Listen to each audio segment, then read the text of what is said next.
Ah, hello. I don't think we've met. Sam Ericks. Victor Tang, pleased to meet you. And what company are you from, Mr. Tang? Oceanwide. I'm the sales representative for this region. Ah, yes, I know your company. Your business is expanding very rapidly at the moment. Yes, we're doing quite well. And yourself, who do you work for? Actually, I work for myself. I'm the CEO of a small export and packaging company. We specialise in seafood. It's a growing market. Yes, but a very competitive one, Mr. Tang. Please, call me Victor. Sam. Victor, let me introduce you to someone. Lynn, this is Victor Tang. He's the regional rep for Oceanwide. This is Lynn Chan, my sales manager. How do you do, Mr. Tang? I'm very well, thank you. Nice to meet you, Miss Chan. And you? Can I get you another drink? Thank you. Well, it's been good to meet you, Sam, and very interesting to hear about your business. Look, we are having a small dinner for some of our clients and friends after this. Why don't you join us? That's very kind of you. I'll just check with my associate whether they have other arrangements for us. Well, your associate is most welcome to join us too. Thank you. Excuse me. Walter. This is Sam Ericks from Ericks Imports. He has very kindly invited us to a dinner. Yes, would you like to join us? Unfortunately, I have another engagement. But thank you for the invitation. Well, perhaps you could join us after that for a drink. Sounds great. I'll be happy to. Where shall we meet? How about the lounge bar here at about 10? I'll see you then. Excuse me. Lynn, Victor's joining us for dinner. Oh, wonderful. I hope you don't mind. Of course not. You're most welcome. Well, shall we make a move? Would you mind if I just say goodbye to a few people? No problem. We'll see you outside in a few minutes. Okay. Excuse me, is anyone sitting here? No. Please, have a seat. That's better. My feet are killing me. Have you been here long? No, but I just flew in this morning and I haven't had a chance to sit down since then. Oh. Where have you come from? From Manila. Is this your first visit to Australia? No, I have been once before, but it was a long time ago. And have you been to Sydney before? No, it's an amazing city. Yes, it has its points. But you're lucky to live in Manila. It's a fascinating city. What about yourself? Do you live in Sydney? No, I live in Melbourne. I'm just here for the conference. I'm going to Melbourne later. What's the weather like there? Not too good in winter, but at the moment it should be okay.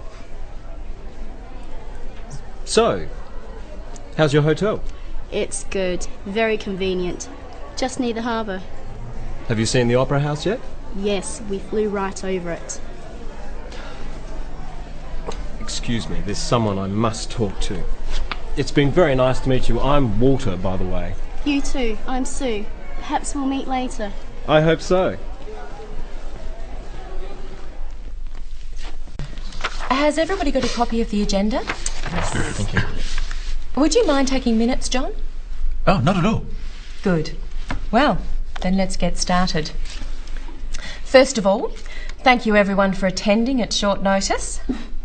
As you know, the objective of this meeting of the Capital Works Committee is to discuss a proposal for some urgent building work at our Southside plant. As we've got to reach a decision which may involve spending, we'll run it as a formal meeting. Now, you've read the proposal, so without further ado, I'd like to open it up for discussion. Or perhaps if we can start with you, Tan. What's your view? Well, I'm not convinced that the work is as urgent as this report suggests. So perhaps instead we should be thinking of the... So, to sum up, I think we are all aware that some urgent work does need to be done, and we will need to work on a longer-term plan for a major refit. Well, if there's no more discussion, we'll put it to a vote. We are recommending that tenders be called for the urgent work needed. All those in favour? All those against? Then that's agreed. Any other business? Then we'll close the meeting. Thank you, everyone. The next meeting will be in 2 weeks at the same time. Well, I'm not convinced that the work is as urgent as this report suggests. So perhaps Oh, we should come on. The building is practically falling down. Sorry, Lynn. I don't think Tan had finished. We'll get to you in a minute. Sorry. As I was saying, perhaps we should get a second opinion before we spend any money. Thank you, Tan. What's your opinion, Walter? Well, as far as I'm concerned, it's a question of safety. So I think we should go ahead. Are you suggesting that someone could get hurt? In my opinion, yes. If you ask me, there is a serious risk of an accident. And it's not a recent problem. Are you implying we should have done something earlier? Much earlier. It's a real concern. Hear, hear. In that case, I agree. We should do something now. I think so too. Thank you, Walter. Well, if there's no... Excuse me, Madam Chairperson. Yes, Barbara? What about the problem with parking? There were no places again this morning. Maybe if you got to work on time. All comments through the chair, if you don't mind, Walter. Parking isn't on the agenda for this meeting. Perhaps you could suggest it for our next meeting, Barbara. Well, if there's no more discussion, we'll put it to a vote. Hear, hear. Okay, great. Now, we're looking at the options for handling our online orders. They're going through the roof, and frankly, the lead time for delivery is blowing out. We need to improve our performance in this area. Any suggestions? Well, as I see it, we have three options. The obvious one is to employ more people to do the job. Another alternative is to automate the system more, cut down on the physical handling. And the third option? We could outsource. What are the pros and cons? Well, looking at increasing staff versus automation, we have to consider the cost. Automating has a higher capital cost than putting on more staff. On the other hand, employing more people is more expensive over a long term. If we keep growing, it'll cost more in the long run. How likely is it that we'll see continued growth? I'd say it's a certainty. Oh, I'd say a high probability. Nothing certain in business. So what about the third option? Outsourcing. It does take the problem off our hands, but we lose contact with our customers. What about the bottom line? Outsourcing is the cheapest option and the easiest in the short term. But if we want to keep the operation in-house, the best option is automating our system. The only downside is we're taking a risk that our business will keep growing. Which we hope it will. We certainly do. Today we're looking at our new widget plant being built at Southside. I've asked Barbara to report on progress and bring us up to date and up to speed. Barbara. Thanks, Denise. I'll just outline the process we've been through, identify some problems, and give you an estimate on completion time and the outcome financially. Is it good news or bad news? Bear with me. Now, if you recall, after a feasibility study, we put the project out to tender 18 months ago and selected EasyBuild as our project manager. Work commenced about 15 months ago and it's been progressing to schedule until recently. What's the problem? Unfortunately, there are three. Firstly, there's been a delay in materials, specifically steel, because of industrial issues at the suppliers. Secondly, we've lost days due to the weather. And finally, there's been a resulting cost blowout. So what are we going to do? Well, they've managed to get another supplier now. I suggested moving the completion date back, that way there's no penalty. And they agreed to redeploy their workers until building can start again. Smart thinking.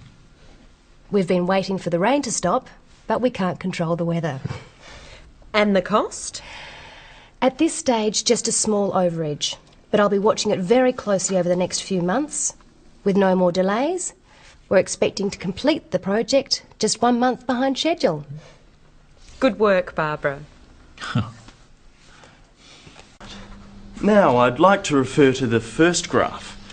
As you can see, this is a bar graph measuring net sales over the first 10 months of the year.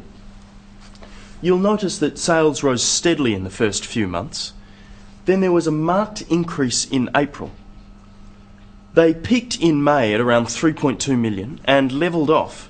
Then there was a dramatic drop in the following month, followed by a significant increase in August, and this trend has continued up until the present. What was the reason for the sudden drop in July? This was mainly due to a drop-off in air conditioner sales, so it's a seasonal effect. Could it be a consequence of the negative effect of the interest rate rise? Possibly. Now, if I could draw your attention to this next diagram, this is a line graph of sales. The blue line represents air conditioner sales, the red line shows heaters. As you'll note, air conditioner sales dropped steadily from January to July, bottoming out then, while heater sales experienced a sharp increase from March to June, then dropped markedly from June to July, then declined through to September with a pronounced drop in October. Does this explain the fluctuation in total sales? Largely. If we look at this pie diagram, you can see that air conditioners and heaters together represent more than half of our total sales, but they vary seasonally, while other appliances are fairly steady through the year. Well, we can't sell air conditioners when it's cold. What's the solution? Export to Europe and America. Easier said than done. Today, I'm going to look at the results of our customer survey. First, I'll go through the survey questions, then summarise the results, and finally, I'll outline the conclusions. After that, there'll be time for questions and discussion. So, let's start with the survey questions. Turning to the results, as you can see from the diagram, most people decided what to buy when they saw the product at the showroom. About 1/3 made their decision based on what the salesperson said. The others knew what they wanted to buy already. Most of those made their decision on the recommendation of a friend.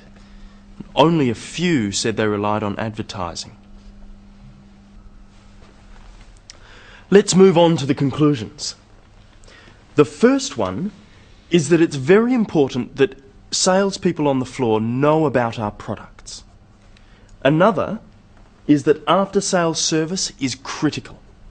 People who experience good after-sales service are more likely to recommend a brand. And finally, advertising. It's expensive, so we need to make sure we're getting results. So, I'd like to end with a summary of what I've looked at today and some recommendations. The figures show that sales are strongly seasonal and that customers depend on good information on the showroom floor. So I'd like to recommend we concentrate on discounting in the off-seasons and spend more time on briefing our sales representatives. That's all I have for now. Are there any questions? You mentioned that the sales figures may also reflect economic trends. Can you expand on that? Well, we are always going to depend on the economy. As I understand it, we can look forward to an improvement this year. Does that answer your question? Are you saying we're in for a period of growth? Well, I'm afraid that's a bit outside my area of expertise, but that's what the papers are suggesting. If you believe it. You suggested that we might be spending too much on advertising. Can you clarify that? It's hard to quantify without better data. Sorry, could you repeat that? We don't have the figures to really know how effective our advertising is. In my experience, you can't do without advertising. Time for one last question? I have one. Yes, John. Is it time for coffee? OK, we'll wrap up now. Thank you for your input, everyone. Thank you. Wilson, can I help you? Yes, this is Lynn Chan from Acme Appliances. I would like to speak to Mr. Wilson if he's available, please. Would that be Mr. Wilson Sr. or Mr. Wilson Jr.? Mr. Wilson Sr. I'll just see if he's available. Hold the line, please. It's Lynn Chan from Acme. I'm sorry, Mr. Wilson's in a meeting at the moment. May I take a message? Yes, could you ask him to phone me, please? My number is 23115654. I'm sorry, I didn't catch your name. Lynn Chan, Acme Appliances. Let me check the number. 23115654. That's right. I'll pass that message on. Thank you. Thanks. Bye.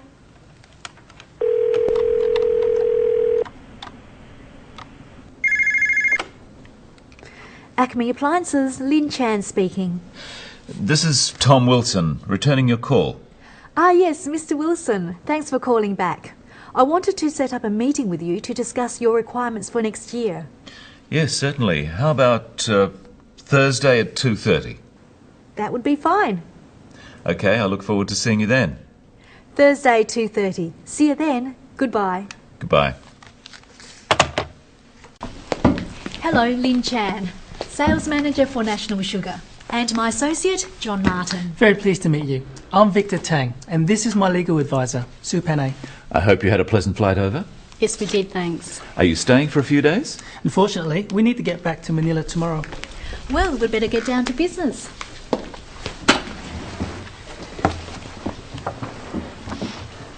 Mr. Tang, to start off with, I just want to say we believe we can offer you a very good deal and come up with a win-win result. Well, from our point of view, we see it as an exploratory tool. Testing the water, you might say. We don't intend to reach any agreements at this meeting. In any case, we would need to run it past our board first. You haven't heard our terms yet. You may find them hard to resist. Of course, we understand you need time to consider any offer. My first priority is to keep the negotiations open. What's your proposal, Miss Chan? We're prepared to offer a very attractive price for a minimum sale in exchange for a 2-year contract. John will clarify the terms. So that's our offer. We believe it's a fair one, with advantages for both sides. Yes, well, we're prepared to consider your offer, Miss Chan, if you can accept some conditions. And subject to consideration by the board. Well, what are the conditions? Well, firstly, the price you're proposing, would that be variable depending on currency fluctuations? The issue is that we're in an unstable environment at the moment. The exchange rate could affect us negatively. Us too. True, but the problem is that we're tied to the US dollar. We could consider hedging against currency in both directions. That would be acceptable. Another problem we may have is that of supply. Our customers often need supply at short notice. If we do get large orders, we need to guarantee delivery, so we need to stockpile. The difficulty there is the capital outlay. How would you feel about a partial offset against our sales? You mean a loan? I suppose so. Would you be agreeable to a deferred payment? We can provide security, of course. I think that would be acceptable. Unfortunately, I would need to get board approval for it. Of course. Then I think we might have a deal. In principle. Time to celebrate. Our keynote speaker is a man who I'm sure is very well known to all of you. He's Professor of Fruitology at Dubbo University and has written many books on the subject of tropical fruit. So, without further ado, I'd like to introduce our keynote speaker, Dr. Sam Eriks. Thank you, Denise. The Honourable Judith Bryant, Minister for Trade, Professor Eric Vogel, Professor of Economics at Wagga University, distinguished guests, ladies and gentlemen. Today's topic, why bananas are bent, is a very significant one in terms both of international trade and culture. In thinking about the topic, I felt it would be appropriate to address briefly the history of bananas and banana farming, the many qualities of bananas, both positive and negative, and of course examine the uses of the banana. But first, let me tell you a story about a banana. Ladies and gentlemen, I hope I've been able to clear up a few misconceptions and leave you with some new ideas about how we might view bananas in the future. We've seen, in looking at their history, that bananas have a significant role in many cultures. I've also noted their positive, nutritional qualities. And in addressing the main question, why bananas are bent, we've learned that the reasons are many and complex. Madam Chair, thank you for the opportunity to address the conference today, And thank you, ladies and gentlemen, for your kind attention.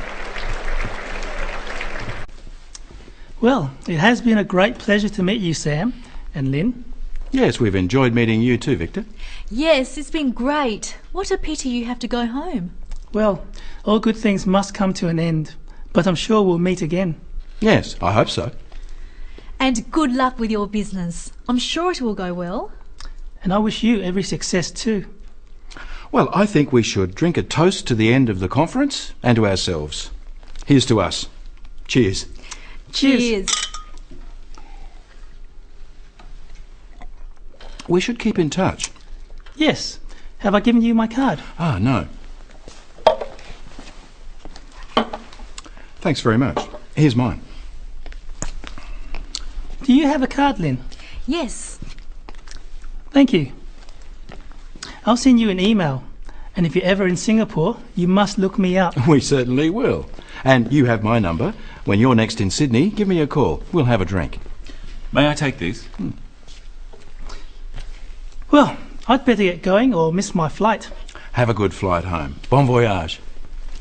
Goodbye until next time. Goodbye.